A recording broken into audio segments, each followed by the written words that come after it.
Hurriyat conference का जन्म 1993 में अमेरिका के दबाव में राफेल और रियाज खोकर जो पाकिस्तान के फॉरेन सेक्रेटरी थे, उन दोनों ने मिलकर इसको क्रिएट किया और हिदायत दे दी गई भारत को कि इनको आप नहीं छुएंगे, ये हमारे लोग हैं। और उस वक्त की सरकार कितने दबाव में होगी, एक्सेप्ट कर लिया। इसलिए उस हुर्रियत कॉन्फ्रेंस जिसके अंदर एंटी इंडिया, भारत के संविधान, भारत को गाली देने वाले लोगों की एक जमात थी, उनके लोगों पे भारत सरकार 100 करोड़ रुपया खर्च करती है। उनके उठने बैठने, चलने फिरने, खाने, बीमारी, सबका पैसा भारत सरकार गबन करती थी। तो जब आपने घूमना शुरू किया और ताकतवर आपने उनको भेजा, तो जिन लोगों ने पैदा किया था उनके यहां कोई नई बात नहीं है। वो पूरी दुनिया में ऐसी लोग पैदा करते हैं, अपने इंटरेस्ट में पालते हैं, और जब उनका काम खत्म हो जाता है तो कहते हैं अब हटा लो धारा, अब जो दिल चाहे करो, हम तो छोड़ दिया हमने उन्हें। तो अब उनकी आवाज नजर नहीं आ रही। नहीं तो वो हर हफ्ते कैलेंडर जारी करते थे अपना, हम ये करेंगे, हम ये करेंगे। सबकी आवाज आ रही है, उन 5-7 लोगों की आवाज ही नहीं आ रही। उनको आ गया टेलीफोन, आपका इस्तेमाल हो गया जितने साल होना था, अब नहीं हमें जरूरत आपकी है, क्योंकि अब तो हमारे पास बड़ा हीरो है, अब क्या जरूरत है आपकी। तो आपने अपने देश के अंदर जो चीजें थी, अगर उन्हें ठीक करेंगे तो भारत नहीं, भारत हजारों साल तक उसी विश्वगुरु को बनेगा जो हजारों साल पहले था। आपने भी अपनी कर्तव्यों को छोड़ दिया, अपने धर्म को छोड़ दिया, अपने जो आपके पुरुषार्थ था उसको छोड़ दिया। हर देश में कोई ना कोई बुरा कालखंड आता है, हर देश में कभी कभी ऐसा समय आ जाता है, लेकिन आपने पहचान ही मिटा दी अपनी। इसलिए बहुत सारे लोगों ने अपनी पहचान मिटाई और धर्म से मजहब इख्तियार कर लिया, नाम बदल लिया, लेकिन आज भी उनकी रूट सबको पता है। जैसे जैसे इस देश के आम नागरिक के अंदर चेतना पैदा होगी, उसको हिंदू बनने नहीं बनने में कोई फर्क नहीं पड़ता। आप मंदिर जाइए मत जाइए, यह देश जैसे जैसे सनातन की तरफ लौटेगा, आपको दुनिया में कोई चैलेंज नहीं कर पाएगा।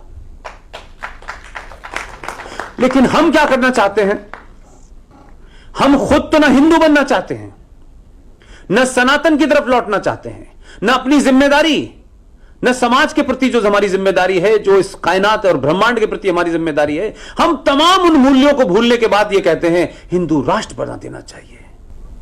हिंदू राष्ट्र बनाने से पहले खुद तो हिंदू हो जाओ भाई। और हिंदू होने का अगर कोई ये मतलब निकालता है कि वो किसी के खिलाफ है, तो मैंने फिर कहा, जो एक्सटेंडेड पार्ट है हिंदुत्व का, वो 1200-1300 साल पुराना होगा। बेसिक रूट, बेसिक डीएनए आपका 5000 साल पुराना सनातन का है आपके अंदर। इसलिए आप साइंस नहीं पूछते हैं। पीपल के पेड़ पे पानी देते वक्त अब आप पूछने लगे हैं। आप पहले जब नहीं जानते थे, आप लोटा चढ़ाने जाते थे, हर महिला से कहा पीपल की पूजा करना। अब उसको कहा जाता है आधुनिक, ये मूर्ख लोग हैं, पीपल की पूजा करते हैं, कोई पेड़ की भी पूजा करता है। ये इसलिए हुआ कि हमने जो तर्क शक्ति थी, जो लॉजिक थी, जो साइंस थी, जो पूरा सनातन साइंस पे रखा हुआ था, उसको भुला दिया और हम पाखंड में बिजी हो गए। और आज हम पाखंड कर रहे हैं। तो अगर उन 5 तत्वों को जिसकी आप पूजा करते हैं, और जब हमारा अंतिम संस्कार होता है तब भी हम ये कहते हैं 5 तत्वों में विलीन कर दिया, वहीं से आए थे वहीं भेज दिया। न जगह घेरी, न मकबरा बनाया, और न फिर उस मकबरे पे हमने झगड़ा किया। तो आपने जो कुछ भी जीवन में जरूरी है आपके, उसकी पूजा नहीं करने के लिए कहा किसी ने कि आप हरिद्वार जाइए और बनारस जाइए और गंगा नदी की पूजा करिए। अगरबत्ती नहीं थी इस जमाने, ये बात हुई थी, कुछ भी ऐसा नहीं था। ये एक सिंबॉलिक है। हम मजहब का या फेथ का इस्तेमाल इसलिए करते हैं ताकि हम उसको कन्वे कर सकें, ताकि एक आम आदमी जो साइंस नहीं जानता उसको साइंस बताने की जगह कन्वे कर देते हैं कि इससे जो है आपको पुण्य मिलेगा। पुण्य कुछ नहीं मिलना है। आप गंगा को गंगा मां इसलिए कहते हैं कि वो पानी देती है, बगैर पानी के जीवन संभव नहीं है। इसलिए आपकी श्रद्धा उसके प्रति इतनी ईमानदार हो जाए कि आप उसको पवित्र होने से बचाएं, उसको खराब होने से बचाएं। आज अंग्रेजी में O2 की बात बहुत चलती है, ये ऑक्सीजन है। ये कब पता चला लोगों को? आपको हजारों साल पहले पता था पीपल एकमात्र पेड़ है जो 24 घंटे ऑक्सीजन देता है, इसलिए उसकी पूजा को आपके धर्म से, आपके फेस से जोड़ दिया। आप सूरज की तरफ हाथ क्यों जोड़ते हैं, इसका आपको ज्ञान है कि नहीं ज्ञान है? आपकी मां, आपके पिताजी नदी पार करते वक्त आखिर में कॉपर का सिक्का क्यों डालते थे, इसका आपको आज पता होगा, क्योंकि माधुरी दीक्षित का जो विज्ञापन आ रहा है उससे आपकी समझ में आ जाएगा। आज तो डबल रोल में कर रही है। तो हमें इतने बड़े ज्ञान को समझाने के लिए माधुरी दीक्षित का डबल रोल आया, तब पता चला कि कॉपर की प्लेट लगने से जो इम्प्योर पानी होता है वो प्योर हो जाता है। आज अंग्रेजी सिस्टम है जिस पे हम सब बैठते हैं, उस जमाने नहीं था। उसी नदी में सारे काम होते थे। किस आदमी ने गंगा का पानी पीते वक्त ये सवाल किया हो ये तो खराब पानी हो सकता है? क्यों गंगा के पानी को आप गंगा जल समझ के रखते हैं, उसमें बदबू नहीं आती है और किसी दूसरे पानी में क्यों आती है? उस साइंस को इतना छोटा आपने कर दिया कि अब हमें यह बताया जा रहा है कि 1947 में भारत था, उससे पहले भारत नहीं था। पिताजी हमें बता के चले गए। हमको नहीं बताया कि प्रयागराज के अंदर ये जो कुंभ होता है हजारों हजारों साल से हो रहा है। हजारों साल से इसी तरीके का कुंभ हो रहा है। हो सकता हो रेडियो टीवी पर तब ना बताया जाता हो, यह प्रक्रिया हजारों साल से चल रही है। इसका कोई इससे संबंध नहीं है कि उसमें डुबकी लगाने से या कोई हिंदू लगाएगा मुसलमान लगाएगा। जो आपके ग्रहों का मूवमेंट है, उस 12 साल में पहली बार वो एक ऐसी पोजीशन पे आता है जहां से जो रेज निकलती हैं उस वक्त धरती पे जो पानी होता है वो प्योर हो जाता है। इसलिए उसमें नहाने की बात कही गई है, उसको जोड़ दिया गया आपके फेस से। आप अपने बच्चे को दूध पिलाते वक्त बताते हैं इसमें कैल्शियम इतना है, मैग्नीशियम बताते हैं आप कभी? आप तो ये कहते हैं ये दूध पीने से हड्डी मजबूत होती है। और आज भी देखिए उसका निगेटिव इस्तेमाल हो रहा है, लेकिन लोग डरते किस बात से हैं ये मैं बताना चाहता हूं। हमारे देश के किसी भी शहर में चले जाइए, दिल्ली में तो बहुत पढ़े लिखे लोग रहते हैं। जो फुटपाथ है वहां लोगों को खड़े होकर के पेशाब करने का बहुत शौक है। आप सोचिए 2019 में हम इस्तेमाल क्या कर रहे हैं कि उस फुटपाथ पे जहां लोग बिना रोके ये सब करते हैं, उनको रोकने के लिए लिखा है यहां ये करना मना है, कोई सुनने को तैयार नहीं है। लेकिन टाइल्स बनवाई जा रही हैं गणेश जी की, भगवान सीता की, उसकी, और वो टाइल्स लगा देते हैं कि कम से कम ये सोच के तो लोग नहीं यहां पेशाब नहीं करेंगे। आज भी हम ये मानते हैं कि लोगों का फेथ है।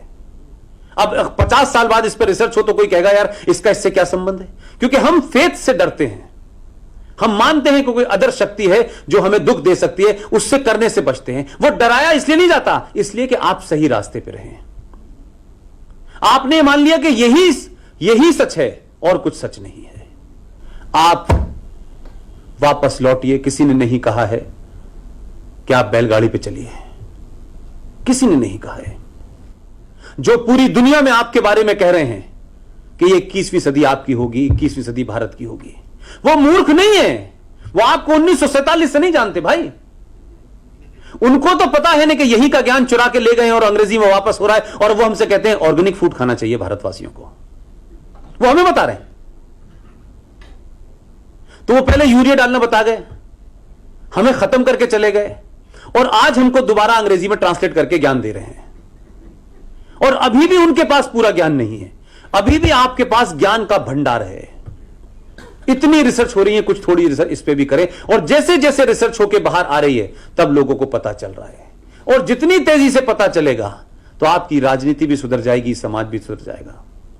और जो लोग अपने पूर्वजों को भूल गए हैं वो अलमारी में खोज खोज के लाएंगे कागज कि नाना लिख के गए थे। ये फारूक अब्दुल्ला ने अपना कागज ढूंढ लिया है, ढूंढ ढांड के निकाल लिया उसने कि 1722 में उसके पूर्वज का नाम था राघोराम कौल। इकबाल ने भी ढूंढ लिया है, जिन्ना ने भी ढूंढ लिया है, ओवैसी साहब का भी पता चल गया है। जो जो दावा कर रहा है उसके सबके ढूंढ के कागज उनके पास भेजूंगा। जिन लोगों ने इस फ्रॉड को फैलाया है, ठीक है आज बहुत सारे लोग ऐसे हैं नौकरी करने के चक्कर में, अमेरिका में नौकरी मिल जाएगी, दिल्ली में खास मीडिया ग्रुप में नौकरी मिल जाएगी, तो लोग अपने नाम बदल लेते हैं और उस बदलने में सुविधा होती है। लोग ऐसे ही नहीं राजीव जॉन बन जाते हैं, या तो राजीव हैं या जॉन हैं, दोनों में से एक तय कर लो। ये कैसे हो सकता है कि तीतर बटेर हैं, कि नाम है शब्बीर कुमार, या तो तीतर हो या बटेर हो, ये कैसे हो सकता है कि दोनों हो? लेकिन ये अजीब सेकुलरिज्म है इस मुल्क के अंदर। तो आप जब इन चीजों के लिए अपनी पहचान बदलते हैं और जिस पहचान को इख्तियार करते हैं वो आपको अपना मानते नहीं है, और आपको यह है कि आप बदल गए हैं। लेकिन इसीलिए इस देश में धर्मांतरण की जो कहानी चल रही है वो इसीलिए चल रही है। इस सब के बावजूद